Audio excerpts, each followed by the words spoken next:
Hey guys, tonight we're diving into a story buried not just in ancient rock or charred bones, but deep in the marrow of your own body. A story older than pyramids, older than language, older even than the idea of human. Settle in. Let the noise of your world fade away. We are going back in time, not just through the pages of history, but through the blood that runs in your veins. But fair warning, this isn't a cozy fireside tale about quaint ancestors. This is about a time when almost every person on Earth died. Like, actually died. You probably wouldn't have made it. I'm not even sure I would.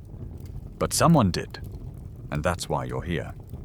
So before you get comfortable, take a moment to like the video and subscribe.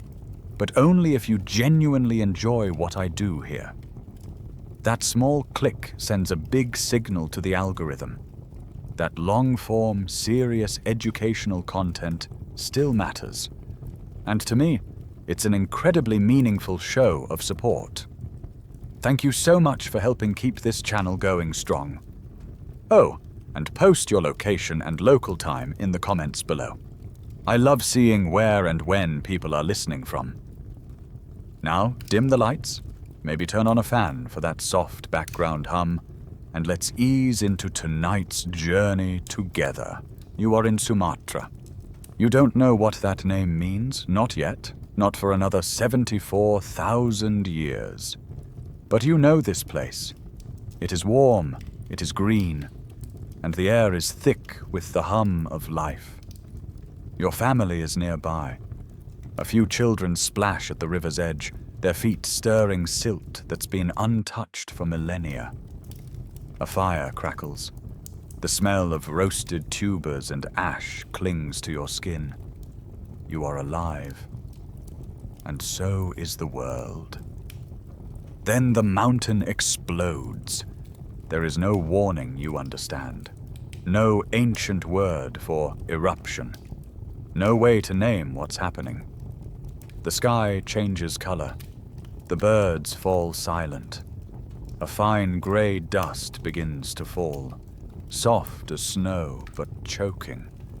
Bitter, sulfur and fire ground into powder. You look to the horizon, where the clouds boil upward in a tower so vast it eclipses the sun. A thunderhead of ash. Light flashes within it, silent and terrifying, like the gods themselves are forging weapons in secret. This is Lake Toba.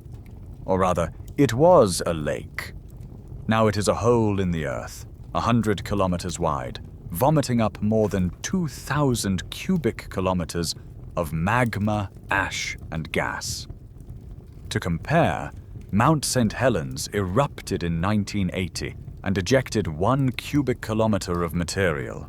This is 2,000 times more. Entire forests, rivers, valleys, gone in seconds. And you are watching it happen. The light vanishes, not just from the sky, but from everything. The sun itself disappears behind a veil of ash that will not lift for years.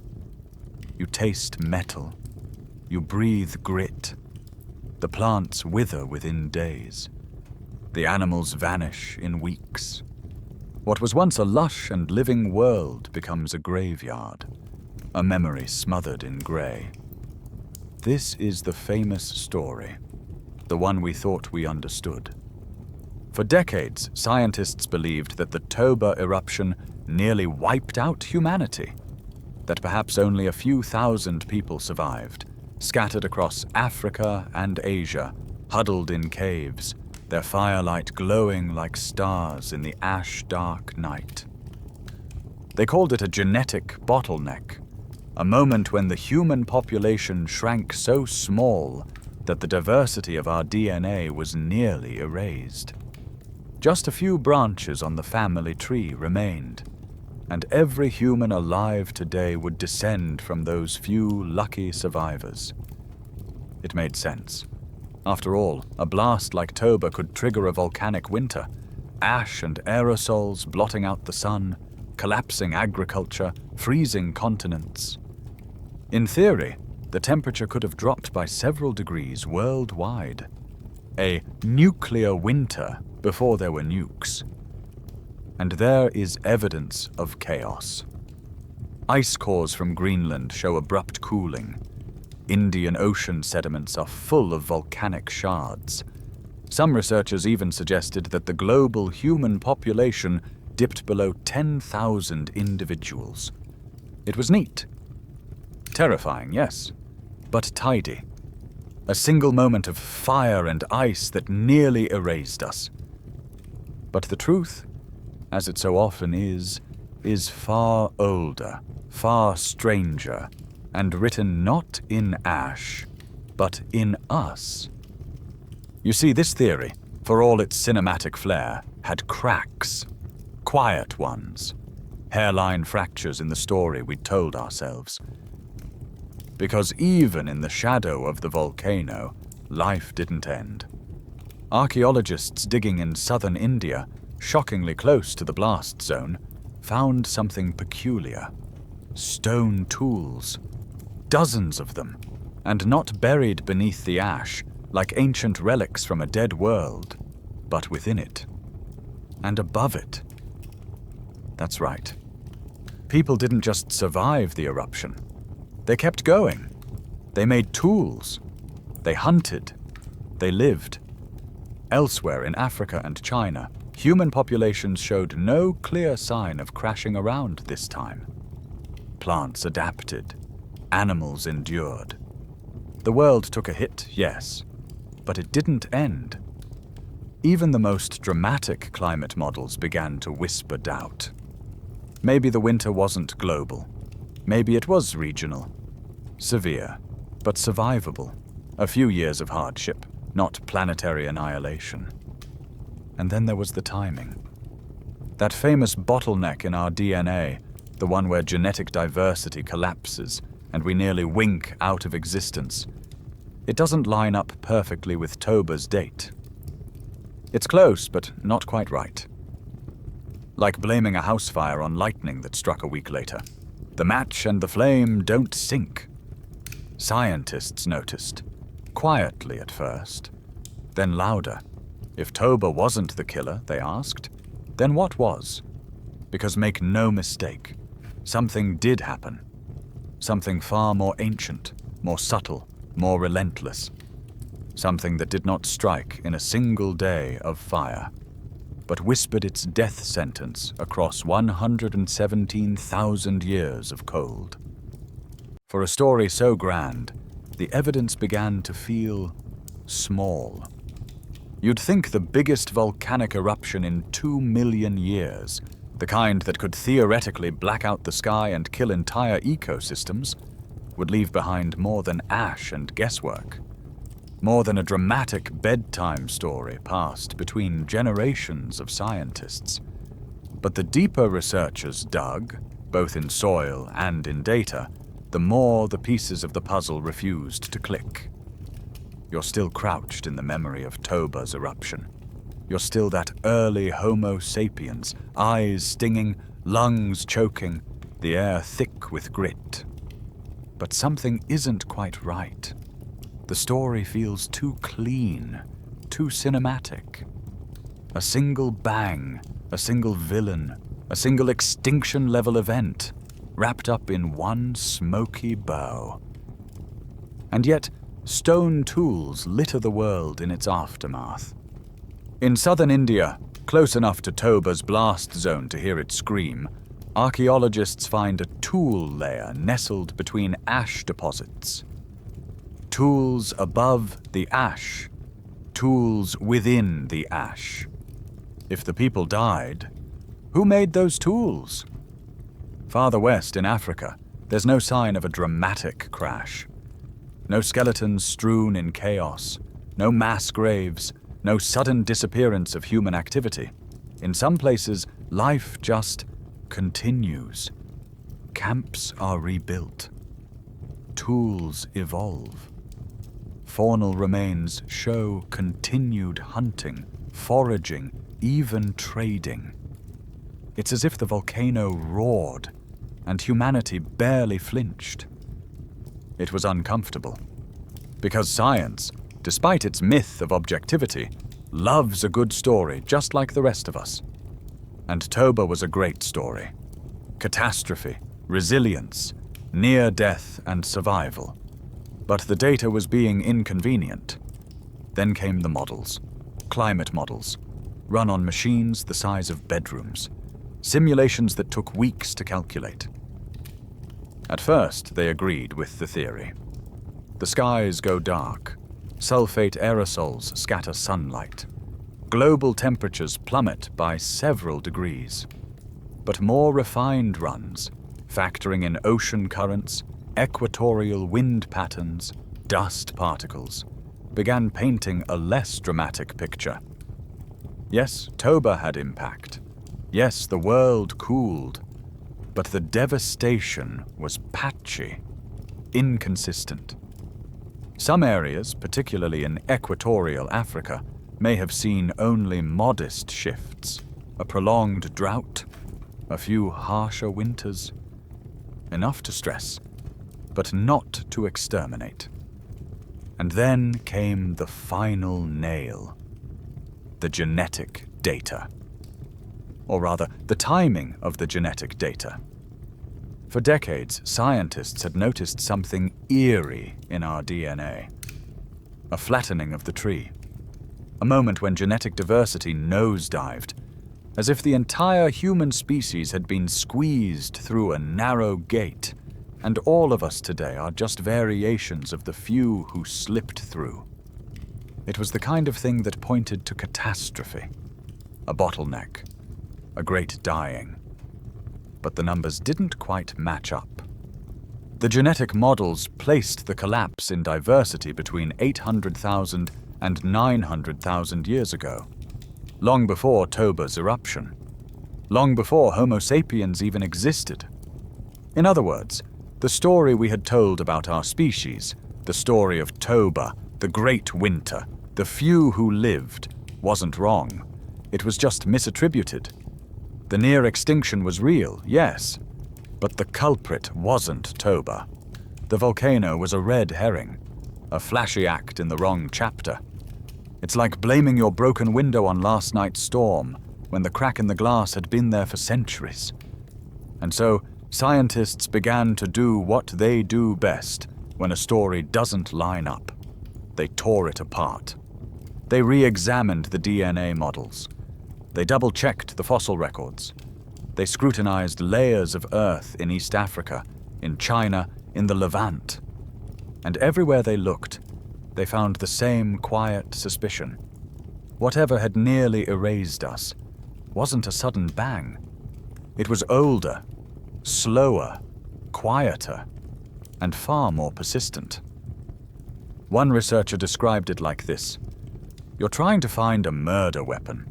All you have is a bruise in the genome and a whisper in the rock. There was no mushroom cloud, no flood, no asteroid. There was just loss, faint, drawn out, and total. And so the question shifted. Not how did Toba nearly kill us, but if humanity was nearly wiped out 900,000 years ago, what did it? When did it? And who exactly were we back then? Because remember, this wasn't our story. Not yet. This was the story of beings who would become us, whose bones were still reshaping, whose minds were still learning fire, who would give rise eventually to Homo sapiens and to you.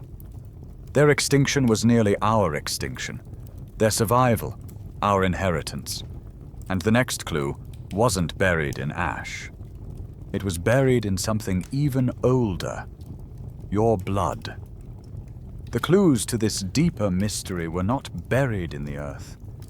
They were buried in you, in the curve of your jaw, in the folding of your chromosomes, in every heartbeat echoing across a lineage that almost didn't make it. You carry within you a map printed in 4 letters: A, T, G, and C. That map remembers. It remembers more than any fossil, more than any crumbling tool or patch of ancient ash. It remembers a silence, a thinning, a loss so profound it left a scar across all of humanity, one we still carry to this day. Picture this.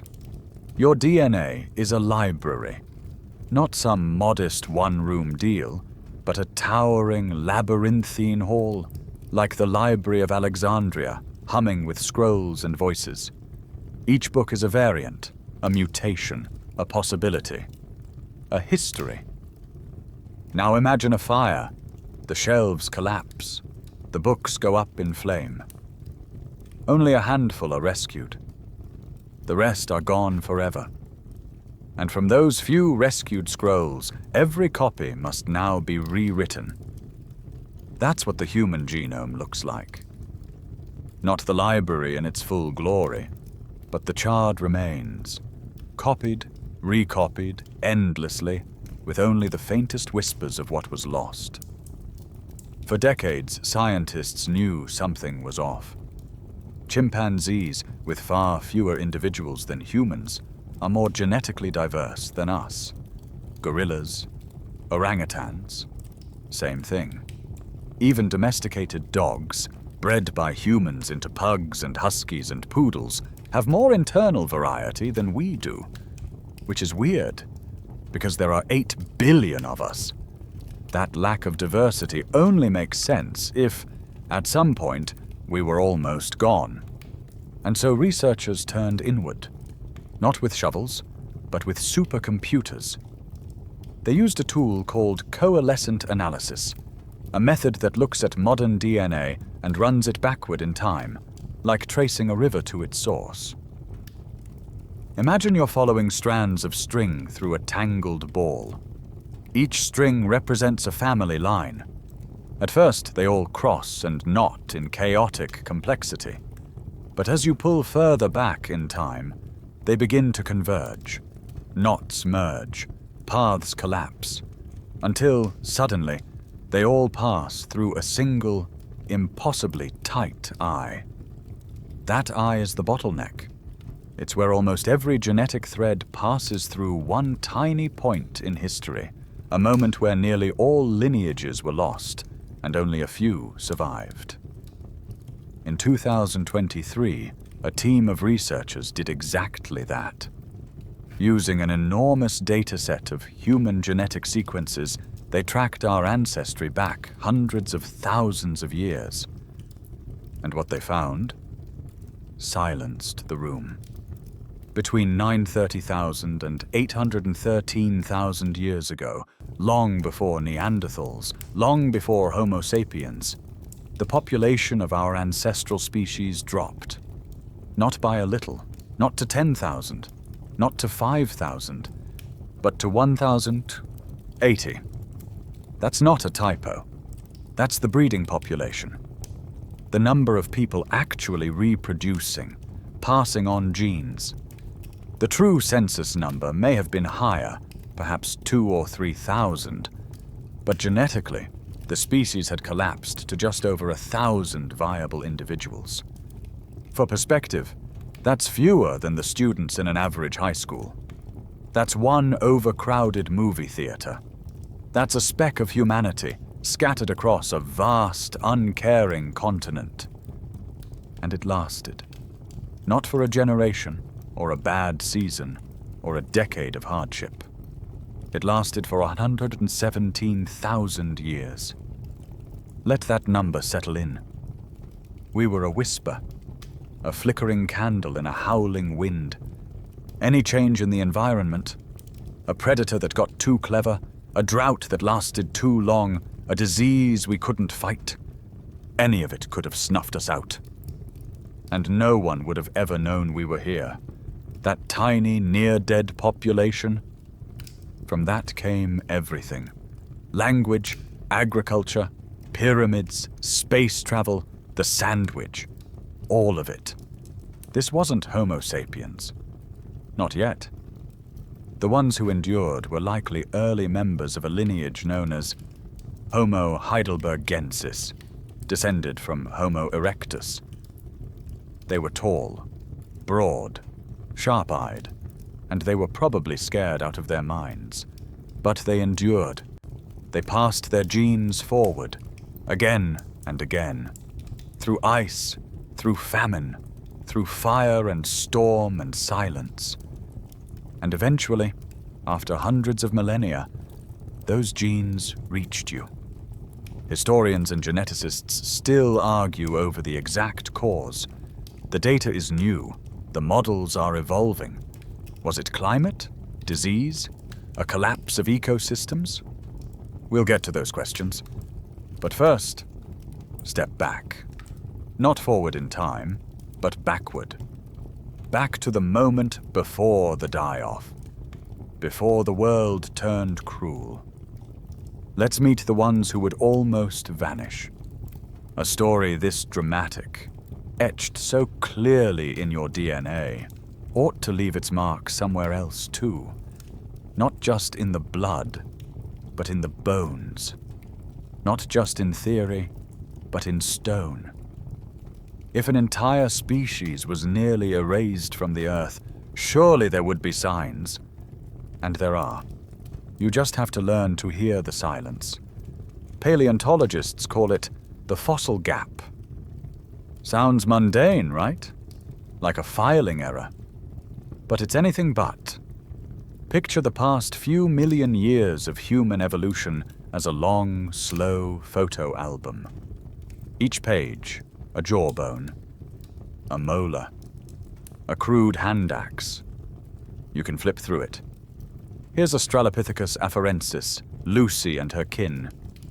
Flip. There's Homo habilis, the handyman. Flip again. Homo erectus, spreading from Africa to Asia like a slow wave. And then, nothing. From roughly 900,000 to 800,000 years ago, the fossil record goes quiet. Eerily quiet. It's not that fossils from that era don't exist. A few do. But they are fragmentary, rare, scattered like whispers on the wind. A cracked brow ridge here, a bit of pelvis there. A molar with roots so twisted you'd think it belonged to some alien cousin. Some researchers used to think this was just chance. Fossils are rare, after all. You don't exactly leave perfect remains behind every time you lie down for a nap in prehistory. But as the years went on and excavation techniques improved, the absence began to feel less like bad luck and more like a clue. Because before the gap, fossils are relatively abundant. After the gap, they start to appear again.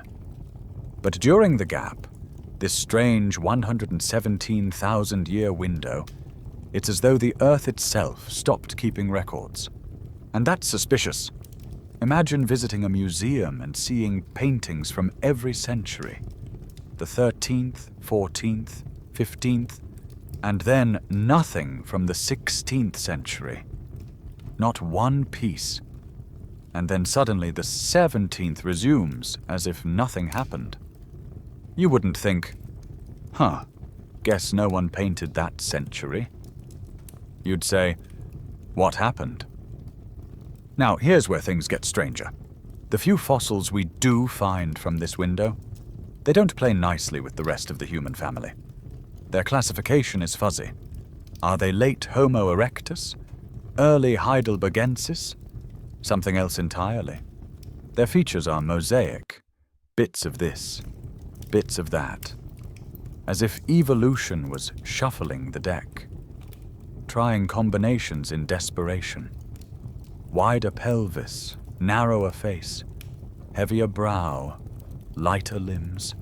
Like a species in crisis, frantically testing which version of itself might survive. Some researchers argue these odd fossils don't represent a single species at all, but a collapsing array, regional populations isolated from one another, slowly starving, dwindling, diverging. Others think we're seeing the ghosts of a transition. That this was the era when our ancestors were reshaped by pressure.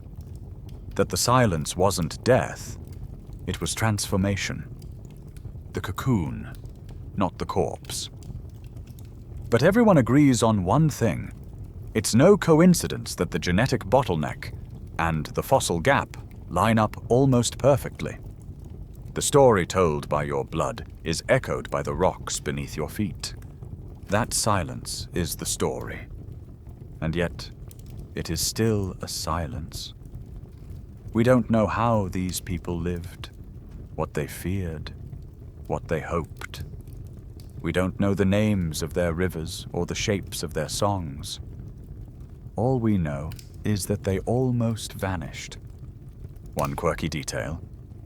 The most intact hominin skull from around this period comes not from Africa, but from China. Known as the Yunxian man, it's warped from millennia in the mud, but gives us one of the few full glimpses of a face from that ghostly epoch. He looks familiar, but not quite. Like a dream you half remember. Like someone you might have seen once in a crowd and never again. We stare at him across nearly 1 million years and wonder, was he one of the lucky ones? Did he have children? Or was he the last of his line, his genes vanishing with his final breath?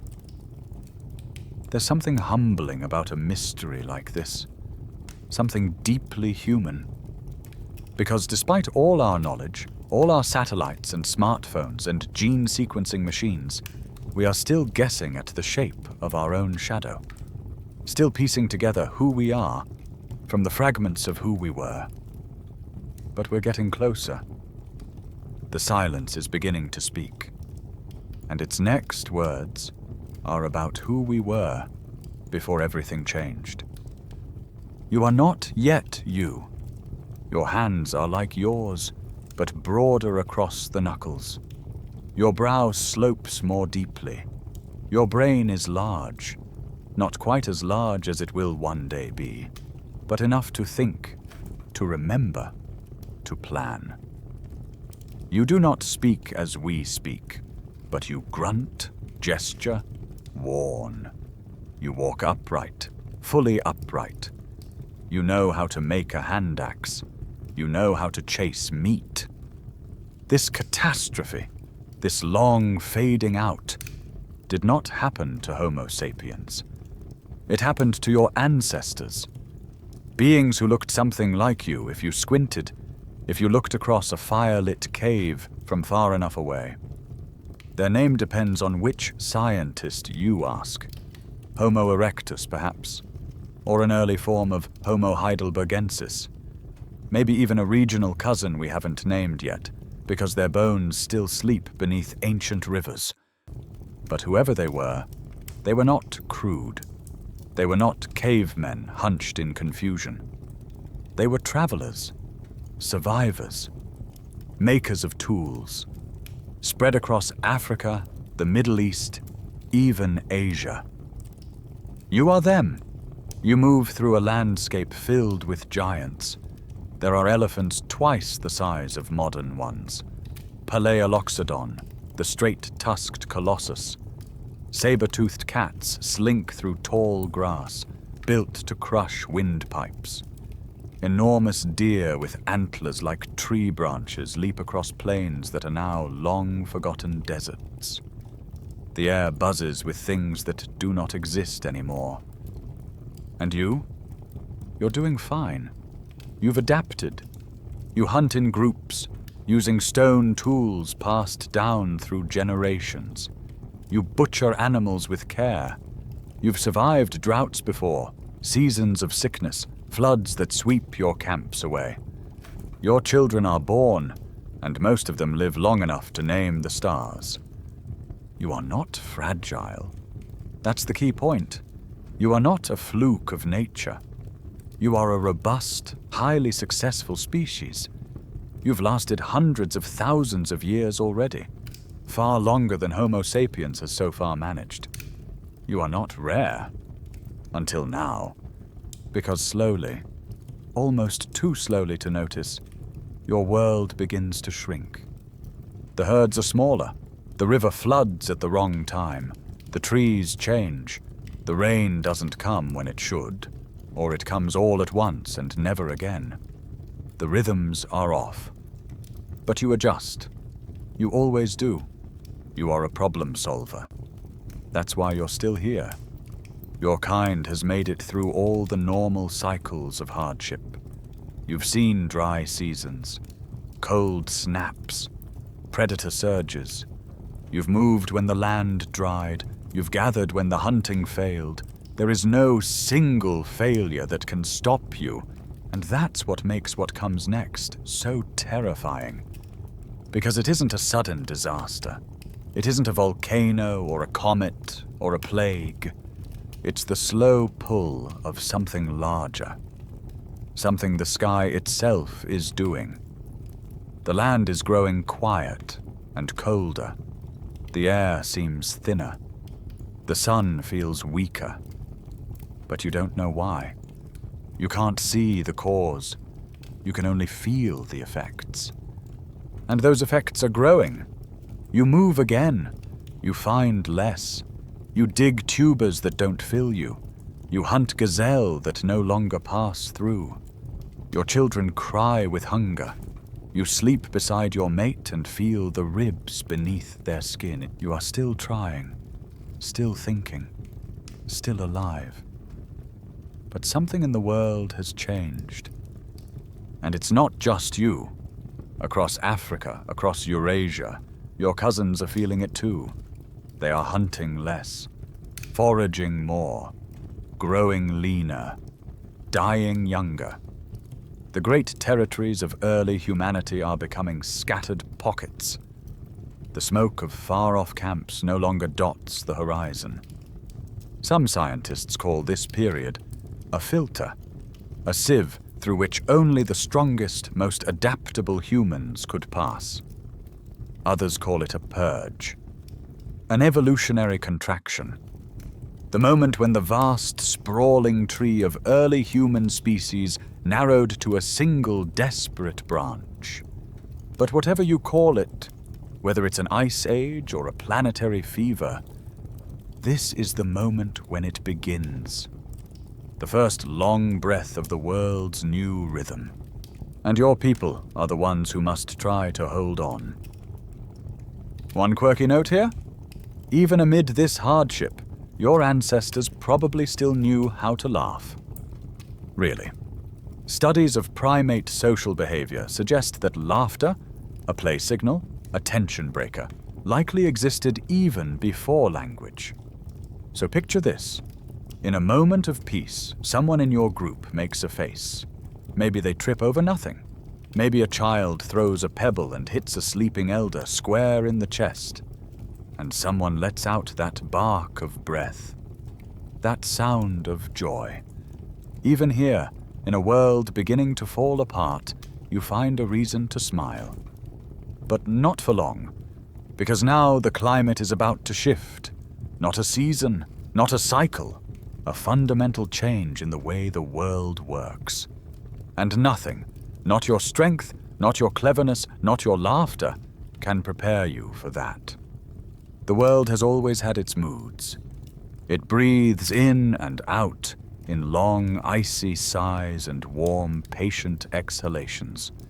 For millions of years, the rhythm was regular.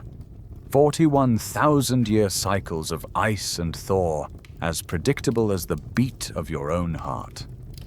Your ancestors didn't know the numbers, but they felt the pulse in the land. Cold seasons came. Then they passed. Then they came again. But now, something is off. Imagine a heartbeat doubling in length, then stalling, then pounding with unfamiliar force. Around 900,000 years ago, the Earth's rhythm changed.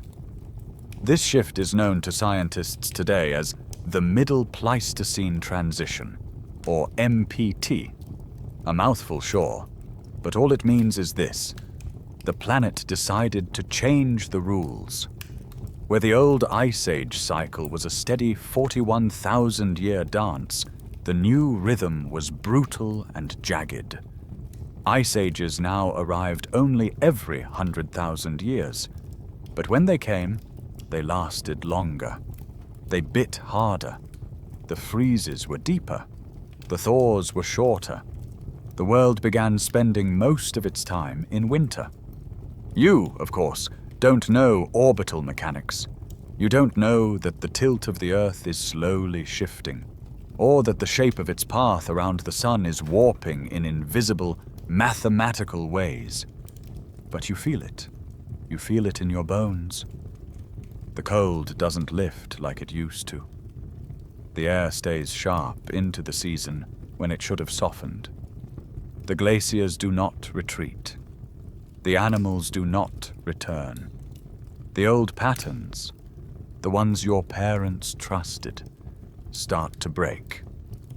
There's a name for the specific pulse of cold that lands right in this window, the one that coincides with the genetic bottleneck and the fossil silence.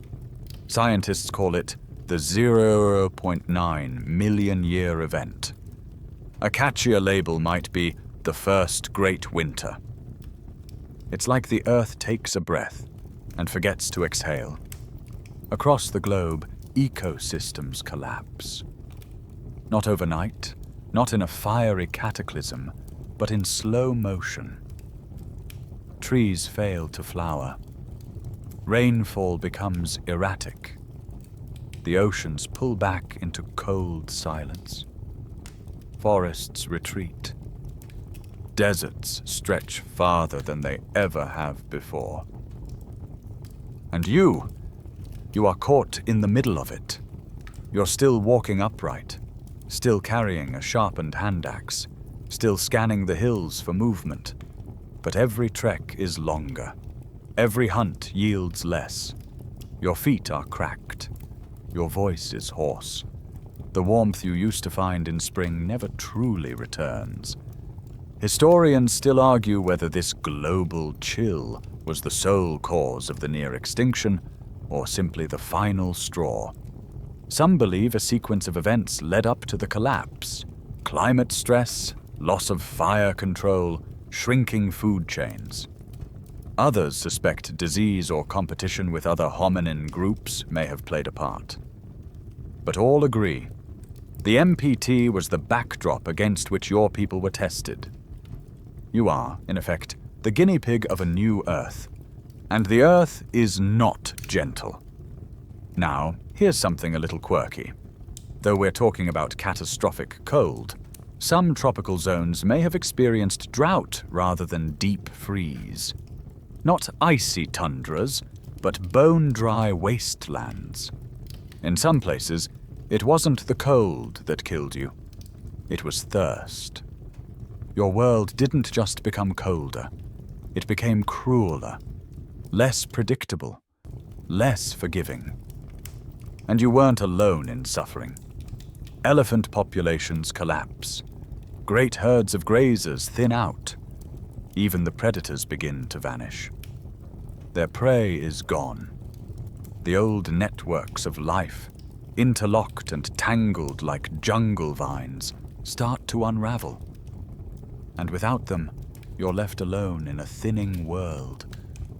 You can almost imagine it, can't you? Standing on a ridge, looking out over a plain that once echoed with hoofbeats. Now it's silent. The wind hisses dry through dead grasses. There's a scent of frost, even in the air before dawn. No smoke on the horizon, no footprints near the stream bed. Just you. This is not a season. It is not a bad year. This is the beginning of something longer than memory, deeper than myth. The old rhythm is gone. And your people must learn to endure a winter that will last not decades, but millennia. You don't understand orbital cycles or carbon dioxide levels. You don't need to.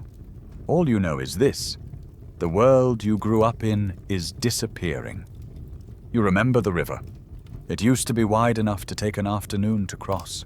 It curved like a lazy snake between trees so thick the sunlight had to beg to come through. The air was wet. Birds shouted in the canopy. The ground gave softly underfoot, covered in leaves and roots and tiny insects, always at war with each other.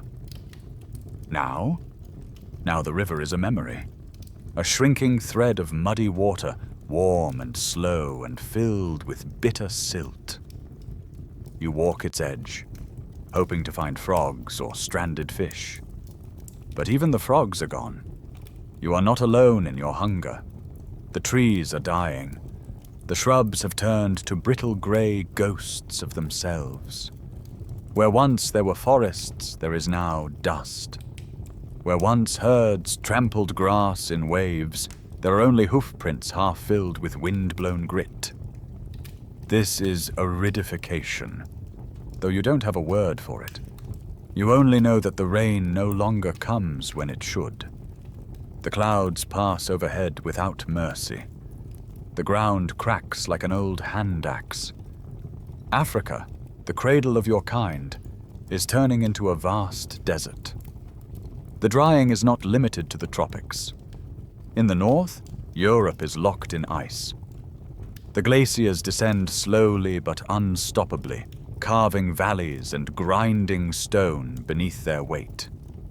In Asia, the winds roar across open steppes stripped bare of vegetation. The old hunting grounds are becoming death traps. You move, your people move, south, then east, then back again. Always searching, always one step behind the dying rain. And the food? Gone, mostly. Once you could track vast herds of megalotragus, giant antelope with horns like polished branches. Now they come in ones and twos, thin-legged and haunted-looking. Their ribs show. They chew desperately on the last tufts of tough grass, stuff so dry and gritty it grinds their teeth to nubs. There's a way scientists know this. They study the teeth of ancient herbivores. When soft vegetation disappears, animals are forced to eat coarse, abrasive grass.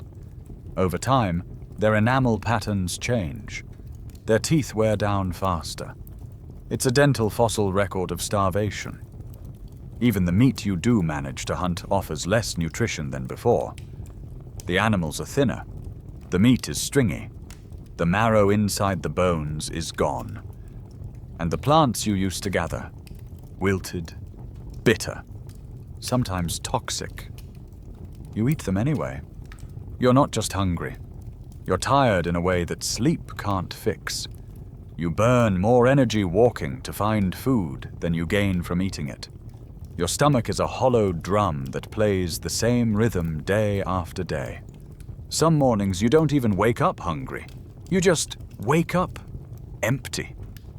But the worst part? You don't know this isn't normal. There's no memory of plenty, no legends passed down from long ago about greener lands. Those who knew that world are gone. Your childhood was already dry, the forests already fading. You assume this is how life is. And life becomes something small. Your group, once 40 strong, is down to 15. The elders say little now. The children are quiet. You travel shorter distances. You take fewer risks. Even your dreams grow smaller, less about the stars or the spirits, more about where to find the next patch of edible roots. Still, you endure. You are tough in ways your descendants will never need to be.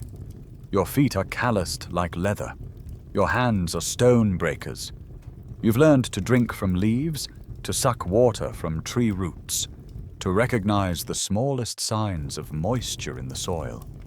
You've learned to eat insects, to chew bark, to follow the buzzards to a fresh carcass. But you're living on the edge, and the edge keeps shrinking. Historians still argue whether this drought alone could have caused the bottleneck. Maybe it was one of several converging crises.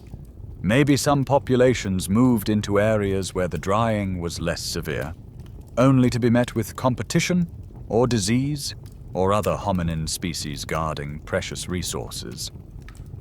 One fringe theory suggests that the early human brain was already growing rapidly, and that the higher energy demand of this new, big-brained body outpaced what the land could provide in such a lean era. You were smart, but perhaps not yet sustainable. In any case, it's not just the land that's drying. It's the culture, the memories, the maps, the old gathering places, caves painted with soot, cliffs carved with scratches, are abandoned. The signals your people used to leave, stones balanced in patterns, branches tied with grass, go unread. The social fabric, stretched thin across regions, begins to tear. The world is becoming fragmented, lonely. You don't know it yet, but the greatest tool your species ever had, connection, is unraveling. And what you're left with is dust, hunger, and the flickering memory of what once was green. Every human story in the last 500,000 years has a fire at its center, a hearth, flickering, pulsing orange across stone walls, the smell of smoke soaked into fur cloaks, faces lit from below, hands held out to warmth. Fire is not just survival, it's identity. It's the first thing you notice in a new camp. It's what makes a cave into a home. But not for you. You are too early. The fire exists in your world, yes, but not by your hands. It falls from the sky with lightning. It rumbles up from trees struck down in storms. You may carry it, nurse it, feed it as long as you can, but you cannot make it. Not yet. And so, when the world begins to freeze, you are more vulnerable than you can possibly understand. The cold isn't just a problem, it's a predator. It stalks you in silence. It waits for the wind to shift. It watches as your body burns its last calories, not to hunt or think or make tools, but just to keep your core warm enough to not fall asleep forever. You huddle in a cave. Your group forms a tangled pile of limbs beneath dry grass and animal hides. But the cold finds its way in anyway. It creeps down through cracks in the rock. It crawls up from the stone floor. You wake up with your teeth aching from it. You wake up coughing. You wake up with one of you not waking up at all. There is no light at night, no circle of firelight to gather around. When the sun goes down, so does your world. You sit in darkness, ears straining for predators. There is no glow to scare them away, no smoke to warn of your presence. Every night is a gamble. You have no fire to boil water, so you drink from icy pools and hope the parasites don't win. You have no fire to cook meat, so you chew it raw, wasting energy with every bite. Your gut works harder than it needs to. Your immune system burns through resources that could have gone toward surviving the cold. And raw food is never quite safe. Fire later will change all of this. Fire will soften food, release hidden calories, neutralize toxins. It will triple the energy yield of a meal. It will free up time and teeth and brain space. But right now, you're cold, and every calorie counts. It's something modern humans rarely think about. How much energy it takes to simply exist. In your world, with no fire, no insulation, no artificial clothing, no food surplus, you are burning fuel just to not die. And there's not enough fuel to go around. The result is slow, not dramatic, no great battle or plague, just a slow dying off. Children too weak to walk, elders falling behind during migration, mothers unable to nurse, hunters too faint to throw a spear. And when the body's cool, the predators come quickly. Imagine trying to sleep knowing that something in the dark sees better than you. smells you, hears your breathing. Without fire, you are prey again. Even the caves aren't safe. Leopards drag people into them. Hyenas den there.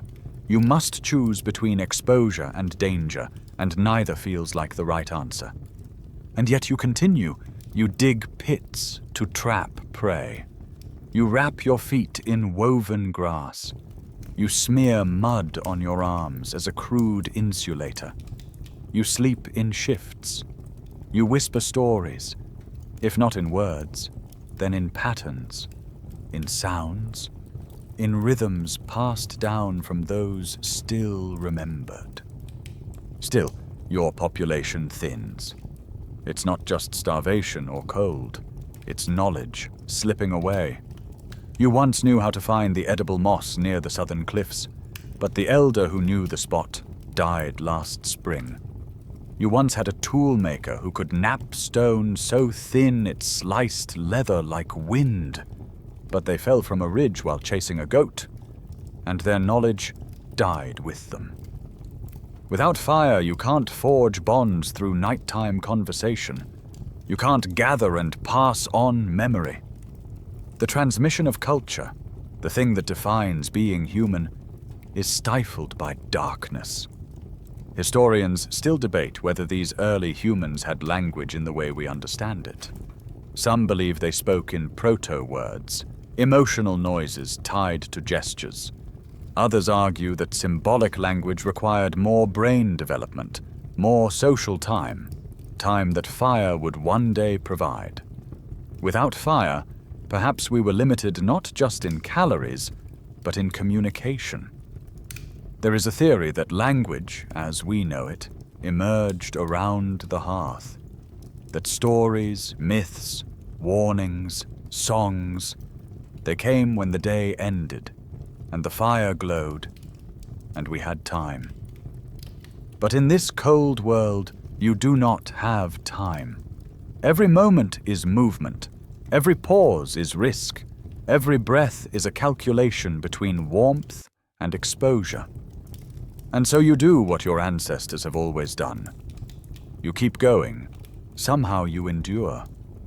Teeth clenched, stomach growling, breath misting in the dawn air. You endure. But not everyone does. The fire will come. One day, someone will learn how to make it. That person will change the world. But that day is far off. Tonight, you huddle in the dark, and the cold listens. You remember when there were more of you. Your group used to fill the clearing. Laughter, or what passed for it, would ripple through the trees. The sound of stone against bone, bone against wood.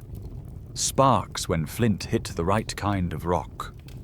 Movement, noise, life. Now there are 12 of you. You count them by firelight, when you're lucky enough to find fire. When lightning strikes dry branches and someone races to keep the ember alive for just one more night. 12 shadows hunched together in silence. You remember the ones who aren't here, not because of war, not because of violence, because of everything else.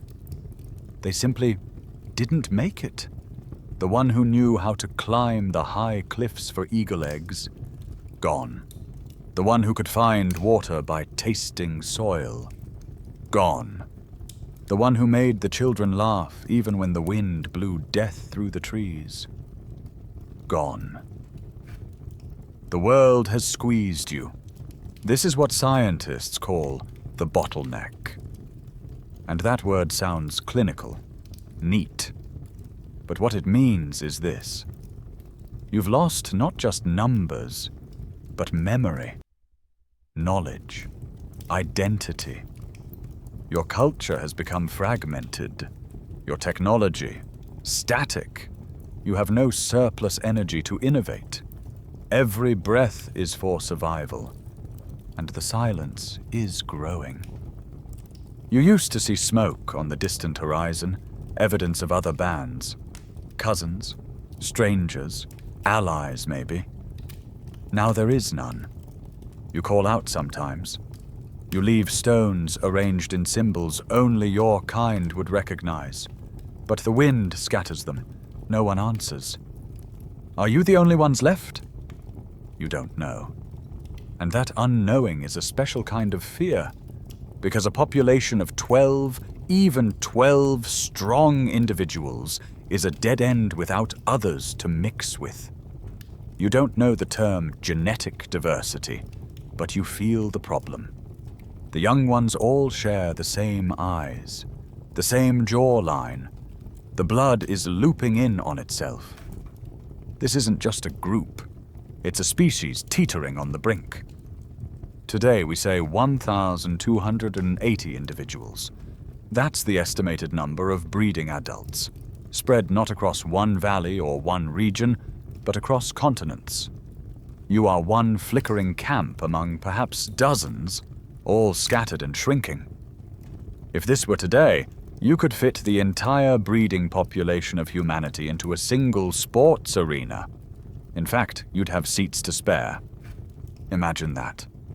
Every voice, every story, every possible future for humankind, reduced to one small village worth of people, all trying not to freeze to death or forget the way to find water. One researcher once said, "A breeding population of under 2,000 is not a sustainable species. It's a hopeful accident." That's you. A hopeful accident. And yet there is still something inside you. Something stubborn. Your group changes habits. You follow the stars now, crude though your understanding may be. You map patterns in animal movement. You test new plants. You stay up just a little later. You watch the embers more closely. You cling to stories, to rituals, to anything that feels like meaning. You begin to adapt, not just to a different world, but to the idea that this is the world, that the world is cold, silent, sparse, and that if you want to survive, you must change too. There's a strange phenomenon that happens in small, isolated populations. It's called genetic drift. When you're down to so few, chance becomes fate. A trait, useful or not, might become dominant simply because its carrier had more children who survived. Evolution stops being gentle. It starts to lurch, to jump, to squeeze you into shapes that might or might not work. Your bodies begin to shift. Your group becomes more tightly bonded. Cooperation is no longer optional. It's the only way forward. Maybe your brain grows slightly larger to accommodate new challenges. Maybe your hands get stronger, or your eyes sharper. The squeeze doesn't just kill, it refines. Historians and evolutionary biologists still debate whether this is where the real leap began. Was it in this moment of extreme pressure that the seeds of modern cognition were planted? Was it the desperation, the thinning of the herd, that laid the foundation for something more? It's a beautiful, slightly haunting thought. That the reason you exist, the reason you can think, dream, build cities, love strangers, is because a few thousand desperate survivors had no choice but to become better, or die. One quirky idea? Some scientists speculate that things like group singing or synchronized movement, like dancing, might have emerged because of this bottleneck. Ways to bond socially when every ounce of trust mattered. Maybe your ancestors sang around embers, not for fun, but to survive. And so you keep going. One more sunrise, one more thin rabbit, one more story told in the dark, and the bottle keeps squeezing. But somewhere, deep in your blood, the pressure is doing its work. And in that pressure, there is the beginning of something new. Try to imagine this. The entire history of Homo sapiens, from the first cave paintings to your phone screen, from ancient Egypt to last week's dinner, spans roughly 10,000 years. Now multiply that by 12. That's how long the bottleneck lasted. 117,000 years. Not a flash, not a freak season, not something you tell your children about as that hard winter. This wasn't a bad time. This was time.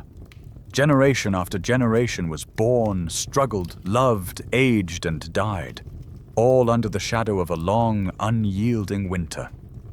Your ancestors were not waiting for rescue. They didn't think of this as a chapter. This was simply life. There were no new tools. Innovation slowed to a crawl. The world wasn't safe enough to experiment. Every ounce of energy went toward immediate needs: food, warmth, safety. The luxury of invention? Gone. The wild dream of venturing beyond known territories? Vanished. The world was in stasis. It was a deep freeze, not just of climate, but of culture. And yet, from the outside, it might have seemed like nothing changed. If you could time travel to a camp at the beginning of the bottleneck, and then again 80,000 years later, it might look almost identical. Same stone tools, same basic shelters, same hunting patterns. That's how still things were. That's how quiet. But inside, things were simmering. Because pressure doesn't always create destruction. Sometimes it creates transformation.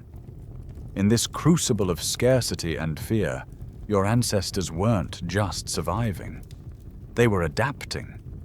Every year they lived was another pass of the chisel, sculpting bodies and minds better suited to endure. The weak, the rigid, the inflexible. They vanished, one by one. What was left was a blueprint for resilience. There's a reason geneticists can still see this event today. The population was so small, for so long, that their DNA dominates the entire modern human genome. That's how deep the imprint goes. We are not diverse. We are survivors, descendants of survivors, and our genes remember that time, even if we don't. One modern researcher put it like this: every person alive today descends from just a few thousand people. It's not just ancestry, it's identity. We are all cousins in a very real, very recent sense. And yet it was so close to ending. A disease, a string of bad years, a conflict between dwindling groups, any one of those things could have extinguished the flickering flame of our line. No restart, no second try. Just one more species added to the growing list of things the Ice Age erased. There are, in fact, species we did lose during this period. Some of our hominin cousins didn't make it. You've never heard their names, not because they were unimportant, but because they left no one behind to say them. Some had traits not unlike yours: clever hands, upright stance, a spark behind the eyes. But their line ended here. This long night was their last chapter. One speculative hypothesis floating around the academic fringe. What if, during this frozen stasis, a few surviving groups began to drift, not just physically, but mentally? What if this was the moment when the subtle differences in cognition began? Early signs of cooperation, problem-solving, maybe even proto-consciousness. It's the kind of idea that doesn't show up in bones or tools, but in patterns. In how long fire is preserved, how food is shared, how bodies are buried. If that's true, then this bottleneck didn't just shape our bodies, it shaped our minds. Still, it's difficult to fully grasp the weight of 117,000 years. Let's try it like this. Think of your entire life, everything you've known, everyone you've loved. Now imagine doing that 1,000 times. And every time, you're born into cold. You struggle for warmth. You chase thin herds across frozen plains. You bury your dead in frozen soil, and you do it again, and again, and again. That's what your ancestors endured, and it wasn't glamorous. It wasn't noble. It wasn't epic. It was painful, boring, repetitive, sometimes joyful, often terrifying, always fragile.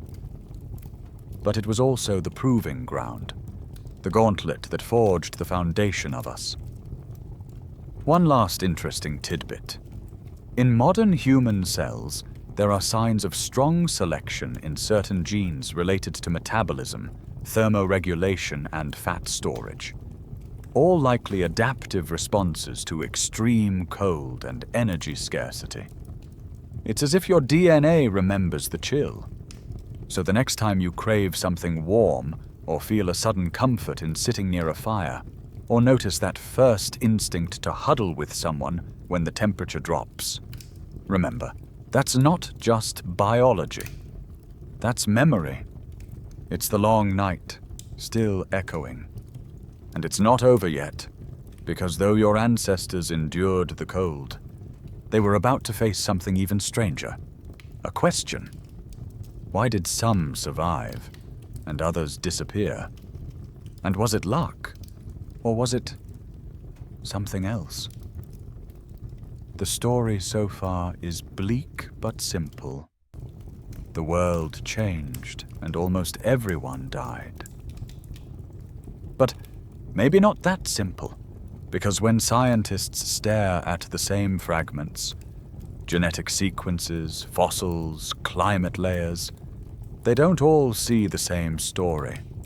Some see the long winter, others see something else entirely.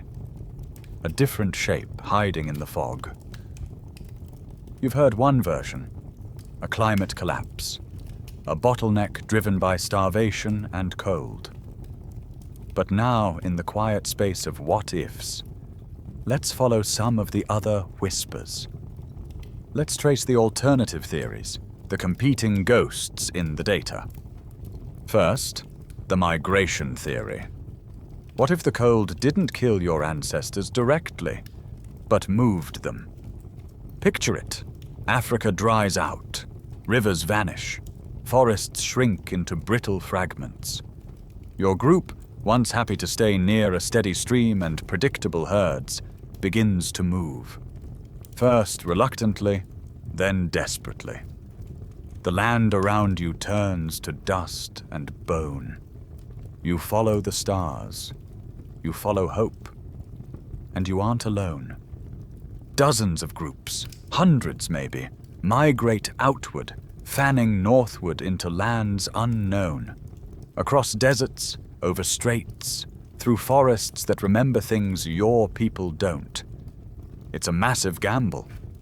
And for most, it doesn't pay off. The lands beyond are no kinder. Ice in the north, mountains in the east. Predators, strange climates, maybe even other hominins. Cousins not quite like you, not thrilled to see strangers. Many die on the way. Some die upon arrival. In this version, the bottleneck isn't an extinction by freeze, it's a thinning caused by movement. Only a few groups make it to more stable zones, coastal refugees, isolated highlands, and those few become the founders of what's to come. Still a near extinction, but driven by the map, not the weather. Then there's the genetic theory, a smaller, quieter idea, but no less powerful. What if nothing external changed? What if you did? What if, somewhere in that dwindling population, a subtle mutation appeared? Not in your body, but in your mind. A tweak in neural chemistry. A rewiring of social instincts. A little more empathy. A better sense of planning. A taste for cooperation. That change wouldn't spread quickly, not in such small, isolated bands, but in one group, it might make a difference. They'd start working together more efficiently, share food more willingly, plan ahead more often. The children of that group would fare better. They'd survive more winters. And slowly, over thousands of years, that small edge becomes a gulf. Those with the mutation thrive. The others fade. In this version, the bottleneck isn't about death. It's about replacement. Your ancestors weren't the last ones standing. They were the new ones arriving. A fringe version of this theory even suggests that the bottleneck may have involved an internal species turnover. That Homo erectus didn't go extinct right away, but that a more cognitively capable version, perhaps early Homo heidelbergensis, gradually took over. Imagine the strangeness of that. You standing in the frost, meeting a cousin species that looks like you, walks like you, but thinks just a little slower, doesn't quite get your signals, doesn't quite click with your group.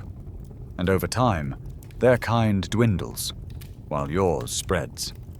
It's not a war. It's not mercy. It's just survival. Historians still argue whether these theories are mutually exclusive. Most now agree they probably aren't.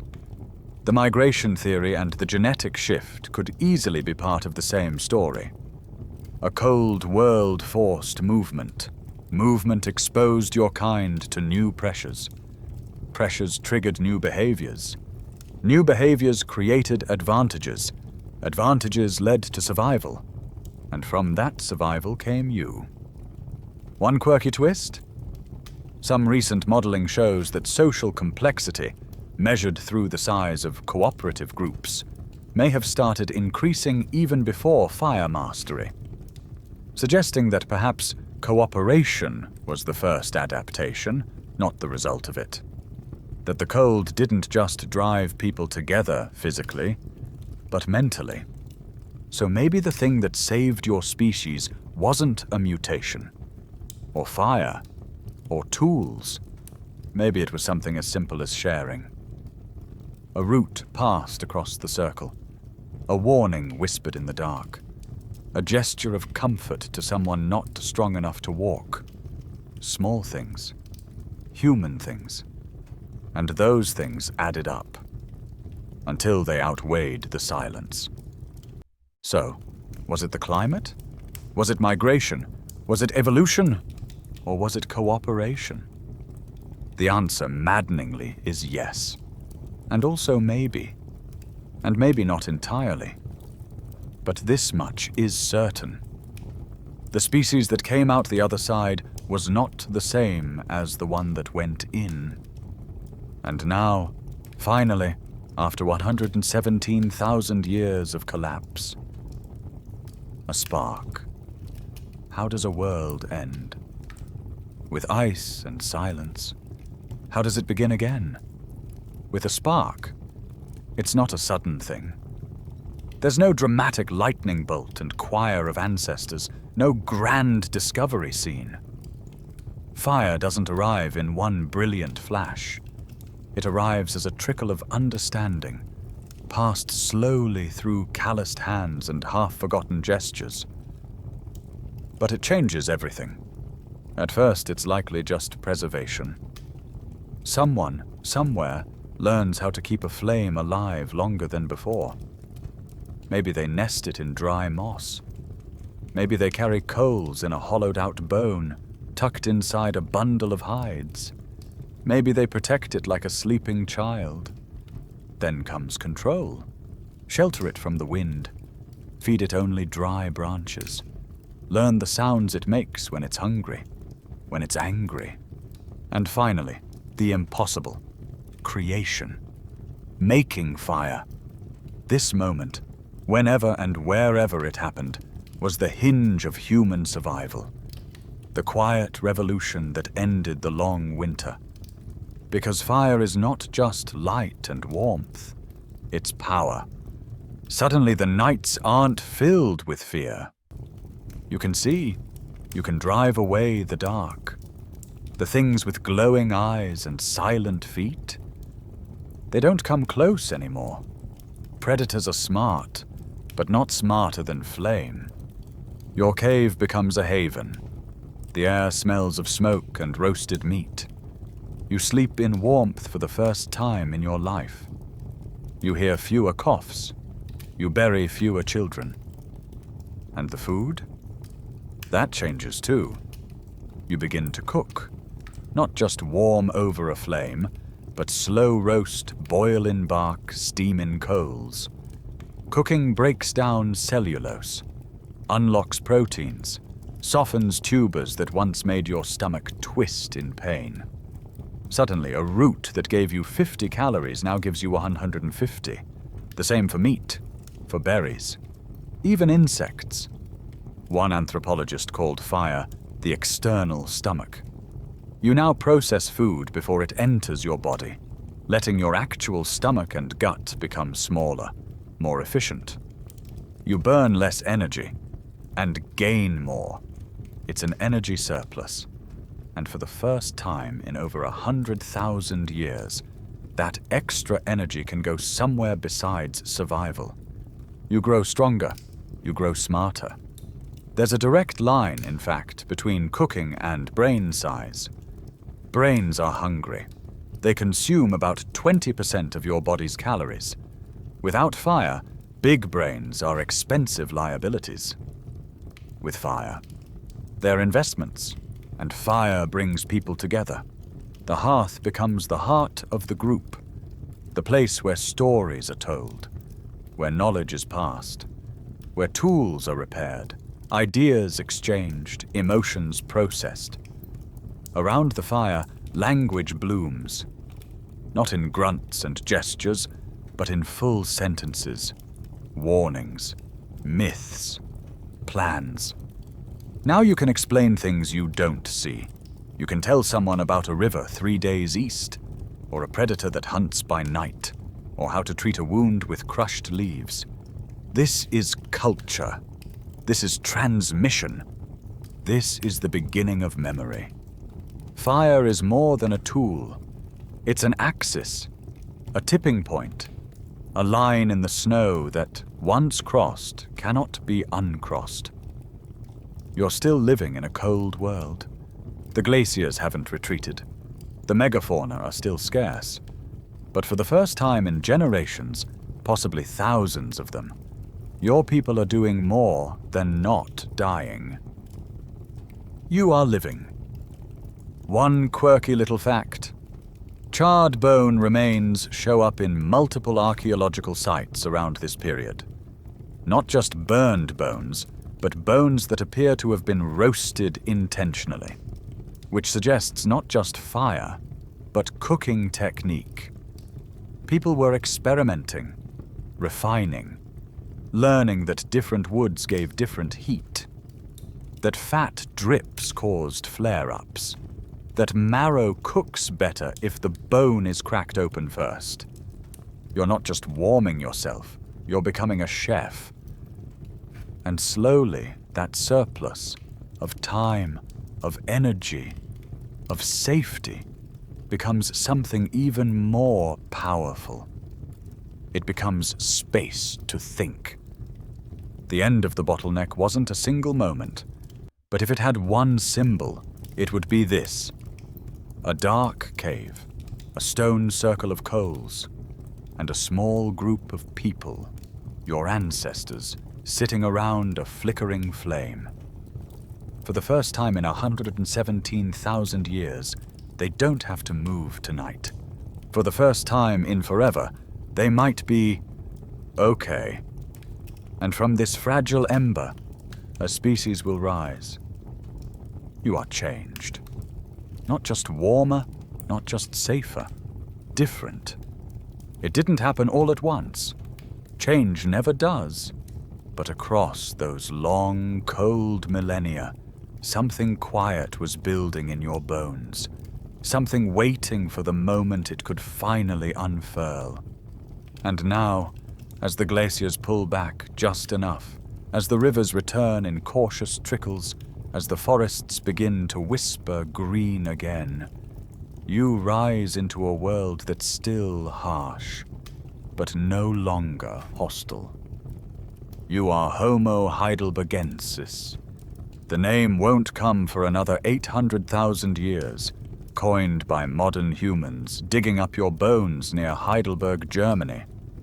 But that's what the scientists will call you. The inheritors, the survivors.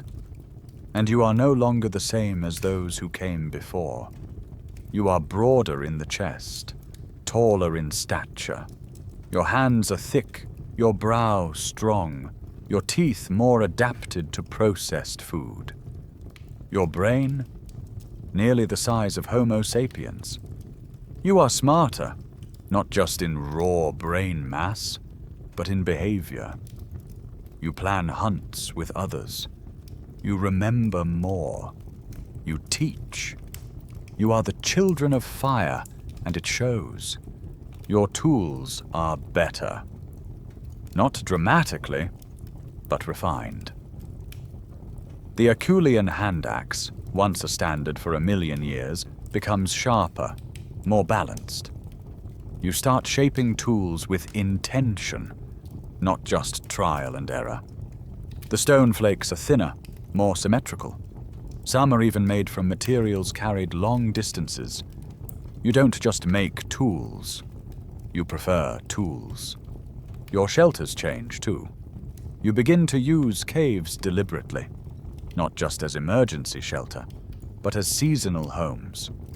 There's evidence of repeated occupation, of cleared floors, fire pits, organized spaces. Maybe even something approaching campsites. Or, dare we say, villages in embryo. And your world? It's beginning to give back. A little. The megafauna are still there. Massive elephants, woolly rhinos, cave bears. But now, with fire and numbers and better tools, you're not just avoiding them, you're challenging them. A few skeletons from this period show signs of serious trauma. Breaks, gouges, healed fractures. These weren't passive foragers. You were hunters, risk-takers, maybe even strategists. Scientists are still unsure whether Homo heidelbergensis used spears to throw or just to stab. But one thing is clear. You were no longer scraping by. You were pushing forward. And it was working. The population, once so terrifyingly small, begins to grow. Slowly, carefully, like a fire fed one dry stick at a time. Your bands increase in size. Genetic diversity ticks up, ever so slightly. You move again, not in desperation, but in curiosity. You expand across Africa, into Europe, through the Levant. Traces of you begin appearing farther and wider than any hominin since Homo erectus. But you are not them. You are after them. You are the product of fire and cold and time. And you will give rise to everything that follows. You are the last common ancestor of Homo sapiens and the Neanderthals. Every modern human, every last Neanderthal, every Denisovan. They all trace their line back to you. It's a staggering idea that from that tiny group of 1,280 survivors, those desperate, shivering people in the depths of the bottleneck, emerged not one, but multiple flourishing human species. That's how sharp the evolutionary knife became. One quirk about Homo heidelbergensis: your anatomy shows signs of pre-language. Not full language as we understand it, but the structures were forming. The base of the skull, where the voice box muscles attach, was changing. The brain regions linked to language were growing. You were building the software for speech. You may have pointed, grunted, shared names for things. You likely taught your young where to find water, what plants not to eat, which rocks made the best tools. That kind of teaching requires more than instinct. It requires communication. You were forming culture. The archaeologists don't find songs. They don't find myths. But they find the marks left behind by creatures that cared about each other. They find signs of wounded individuals who survived long after injury, suggesting group support. They find fires that burned for days, fed continuously. They find patterns, not chaos, deliberation. There's even some evidence, though still debated, of burial, or at least of bodies placed carefully, purposefully, not just discarded. Was it belief? Respect? Habit? We don't know. But it was something new, something human adjacent. You were on your way, still vulnerable, still mortal, still at the mercy of drought and disease and predators. But you had survived the test. You were no longer living at the edge of extinction. You were rebuilding, and that spark, first lit by fire, had become a flame. Now open your eyes, not in the cave, not beside the embers. Here, now. You're sitting in a world of 8 billion people. There are cities glowing across continents, lights visible from orbit.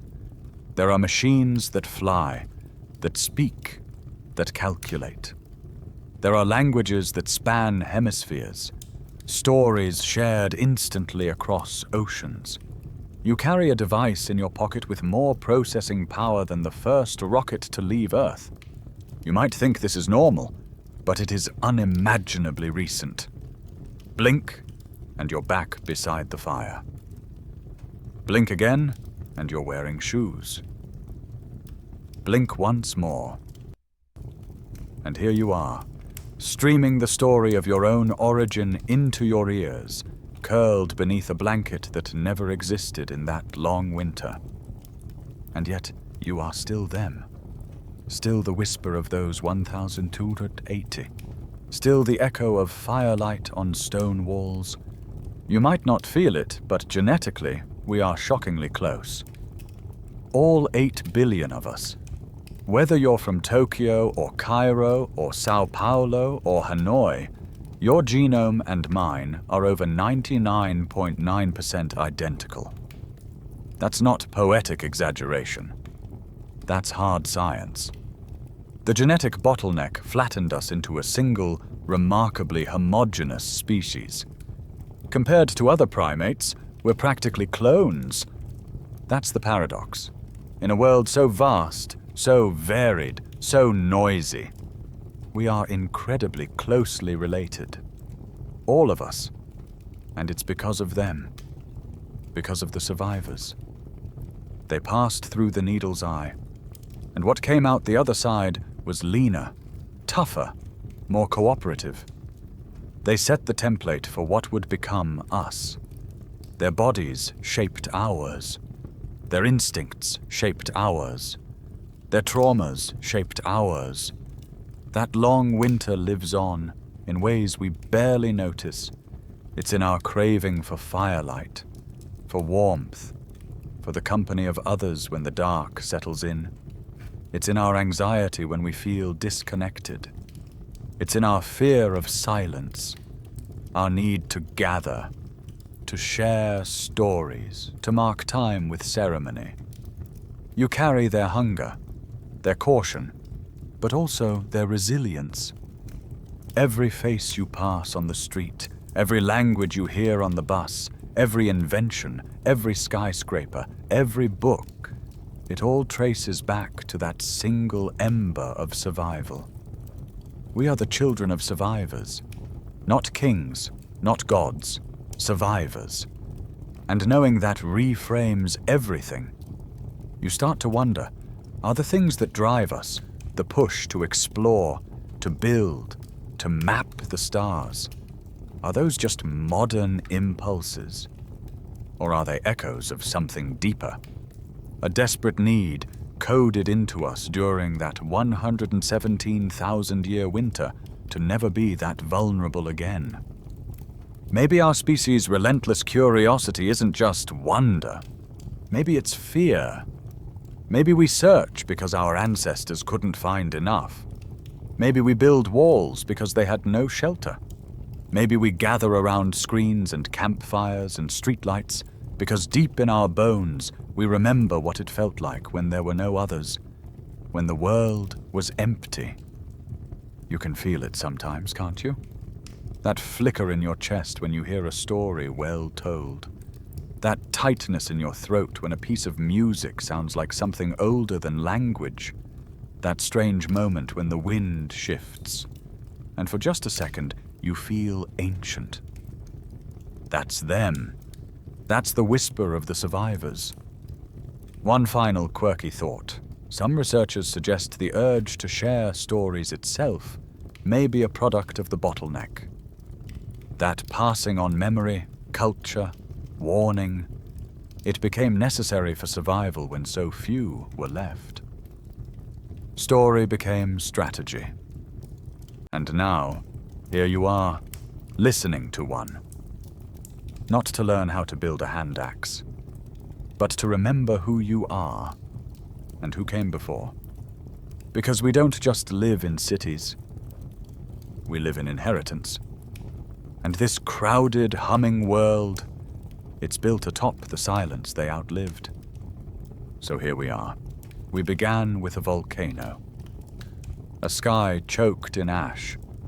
A story we thought explained why we almost disappeared. But that wasn't it. The real story, your story, starts much earlier. Not with fire from the earth, but with ice from the sky. With silence. With thinning. With the long, cold breath of a planet reshaping its rhythm. You've walked with them now, your ancestors. You've crouched beside the trickle of a dying river. Felt the bone-deep cold in a cave with no fire. Watched the faces around you fade one by one as the world dried out and froze over. You've seen the last sparks of a species flicker in the dark, and you've seen them endure. For over 117,000 years, they held on, not growing, not thriving, just lasting. Stretching a thread of life thinner than anything should survive, but never letting it snap. That's what makes the ending so remarkable, because it doesn't end in extinction. It ends in a beginning. The fire comes, slowly, then everywhere. The cold recedes just enough. The children of that brutal bottleneck, Homo heidelbergensis, begin to flourish. Their tools sharpen, their minds open, their communities grow bolder, and from them, everything. Neanderthals, Denisovans, and eventually us, Homo sapiens. Your line didn't just survive, it multiplied. It crossed oceans, painted cave walls, tamed wolves, carved gods from bone. It built pyramids, sailed the stars. It made music, and war, and medicine, and memory. All of that rests on a razor-thin moment in time when humanity almost didn't happen at all. It's humbling, isn't it? To know that your DNA is a letter in the only chapter that survived. That the reason you are here, breathing, thinking, hearing these words is because a few thousand beings in a broken world just kept walking. The human story is not one of unstoppable triumph. It is one of fragility, of near loss, of long odds, of improbable endurance. And now, maybe you can feel that weight a little more clearly. Not as a burden, but as a connection. Because everyone you know, every stranger you've never met, is part of the same miracle. One long winter, one tiny crowd of survivors, one fire, still burning. So the next time you feel overwhelmed by the noise of the modern world, step outside. Look up at the stars your ancestors once saw with frightened, hungry eyes. Feel the cool air on your skin. Hear your breath. That is the oldest story in the world, and it is yours. Now take a deep breath. Let it go slowly. Let your shoulders drop. Let your eyes grow heavy. You've been traveling through hundreds of thousands of years. You've stood beside volcanoes, crossed deserts, starved, shivered, endured. You've heard the wind blow through glacial valleys. You've listened to the silence between surviving bands. And now, it's quiet. The danger has passed. The fires are lit. The long night is over. You are home, not in a cave, but in this moment. Warm, safe, still.